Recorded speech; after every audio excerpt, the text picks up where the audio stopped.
O filho do famoso careca do INSS foi preso na manhã de hoje pela Polícia Federal no âmbito da operação que investiga as fraudes no INSS. Mas os nomes que mais interessam da operação da manhã dessa quinta-feira são outros.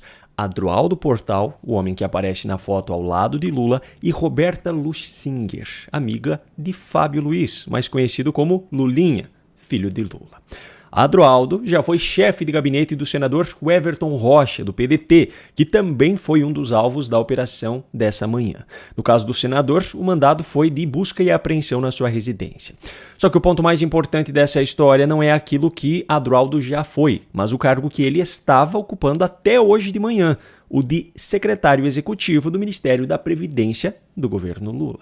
O secretário executivo é o segundo na hierarquia da pasta. Ele está abaixo apenas do próprio ministro-chefe, que atualmente é Volney Queiroz, o cara que foi colocado por Lula no cargo para substituir Carlos Lupe após o escândalo dos descontos ilegais no INSS ter vindo à tona. Adroaldo foi afastado do cargo e agora está em prisão domiciliar por conta do seu suposto envolvimento no esquema. Segundo matéria do Metrópolis, a PF teria encontrado em um disco rígido apreendido na casa do careca do INSS planilhas com comprovantes de pagamentos de propina no valor de R$50 mil a Adroaldo.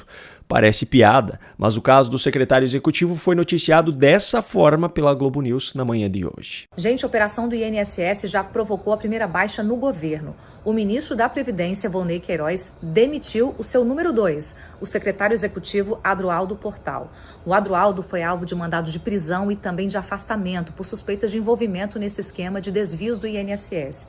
A coisa é tão grave que, na própria nota, o ministro da Previdência ele disse que depois de ter conhecimento do teor das suspeitas contra o Adroaldo, teve que demiti-lo, Anunciou essa demissão. Pois é, em vez de começar dizendo que o secretário executivo do Ministério da Previdência foi preso e que, por conta disso, foi afastado do cargo, a jornalista faz parecer que foi uma iniciativa do ministro a decisão de demiti-lo. Vem cá, o que esse pessoal esperava? Que o cara fosse preso? No caso dele, uma prisão domiciliar, e que o ministro ainda lhe desse um notebook para levar para casa para continuar trabalhando dentro do governo? E o ministro Volney Queiroz ainda teve a cara de pau de dizer na manhã de hoje: seguimos nessa mesma toada de buscar os responsáveis. Esse governo não protege ninguém. Como assim não protege? O cara estava até ontem no segundo cargo mais importante da Previdência desse país e se não tivesse sido preso na manhã de hoje, continuaria trabalhando normalmente. A operação realizada na manhã de hoje deixa ainda mais claro o quanto é falsa a narrativa de Lula e de seus aliados de que esse tipo de escândalo só aparece no seu governo porque o seu governo é que investiga. Meu amigo, até o momento todos os fatos que vieram à tona convergem para um esquema envolvendo partidos e pessoas aliadas do próprio presidente. E é aí que entra o segundo nome que mais interessa dessa operação de hoje, o de Roberta Luxinger. Há 2 dias foi revelado que documentos da Polícia Federal apontam que o próprio filho de Lula, o Fábio Luiz, viajou com o careca do INSS para Portugal de primeira classe em novembro do ano passado. Segundo um ex-funcionário do careca do INSS, essa foi apenas uma das viagens que os dois fizeram juntos e ainda supostamente havia aquela mesada de R$300 mil por mês. Essa história da suposta mesada se encaixa com a história que envolve Roberta, um dos alvos da operação de hoje.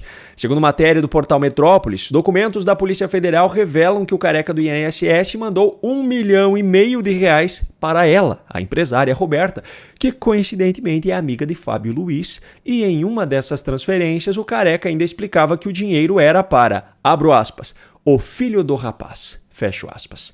Em um trecho da decisão do ministro André Mendonça, é dito o seguinte, abro aspas mais uma vez. Em outra mensagem apreendida, Antônio Camilo, que é o careca do INSS, faz referência à necessidade de se fazer mais uma parcela de R$300 mil.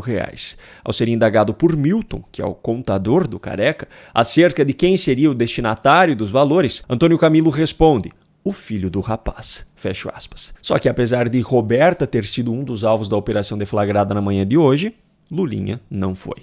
Vale lembrar que Fábio Luiz já tem uma estranhíssima história de ascensão como empresário no passado, coincidentemente no período em que Lula foi presidente em seus 2 primeiros mandatos e coincidentemente recebendo aportes milionários de empresas beneficiadas diretamente por decretos presidenciais. Eu já fiz um vídeo sobre isso na metade do ano passado, mas a história é tão curiosa que eu vou até recontá-la em um vídeo especial nesse final de ano. Enfim, o fato é que a citação de Lulinha nesse escândalo do INSS escancarou ainda mais a blindagem do governo aos seus integrantes e aliados e reforçou ainda mais a farsa da procura por culpados. Na CPMI do INSS, o governo atuou como nunca para garantir que a convocação de Fábio Luiz fosse rejeitada. Posteriormente, o diretor-geral da PF, André Rodrigues, que foi colocado por Lula no cargo, ao ser questionado sobre o fato de Lulinha ter sido mencionado, respondeu que infelizmente surgiu essa possibilidade e que não poderia comentar pelo sigilo da investigação. Eu não sei você, mas eu fico aqui pensando, se com o militante colocado por Lula para chefiar a corporação a história já está assim, imagine como estaria o cenário hoje se o comando estivesse nas mãos de alguém verdadeiramente responsável e imparcial.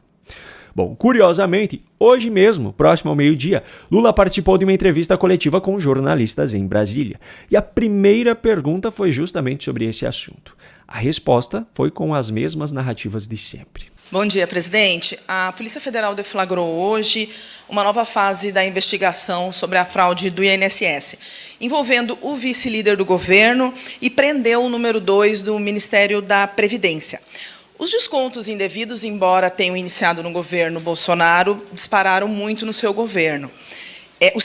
O presidente da CPI do INSS, o senador Carlos Viana, ele afirmou na comissão parlamentar que ouviu o relato de uma testemunha que apontava uma parceria comercial entre o careca do INSS e o seu filho Fábio, para atuar no Ministério da Saúde.